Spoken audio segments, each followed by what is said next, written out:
Dhallywood superstar Shakib খানের সঙ্গে কাজের অভিজ্ঞতা নিয়ে মুখ খুলেছেন ভারতের অভিনেত্রী জ্যোতির্ময়ী কুন্ডু। শাকিবের নায়িকা হয়ে প্রথমবারের মতো বাংলাদেশের সিনেমায় কাজ করেছেন এই ঢালিউড অভিনেত্রী। দুজনকে দেখা যাবে আবু হায়াত মাহমুদ পরিচালিত প্রিন্স ওয়ান্স আপন আ টাইম সিনেমায়।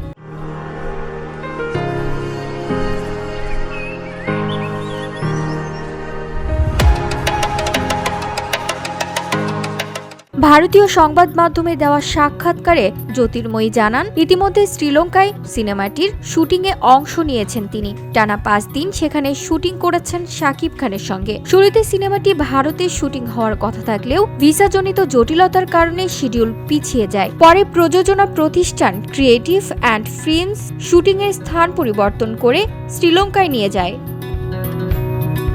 শাকিব খানের সঙ্গে কাজের অভিজ্ঞতা নিয়ে জ্যোতির্ময়ী স্পষ্ট ভাষায় প্রশংসা করেন। তার ভাষায় জনপ্রিয়তার দিক থেকে শাকিব খান যেমন শীর্ষে, কাজের ক্ষেত্রে তেমনই ভীষণ সহযোগী। VOD Bangla news desk.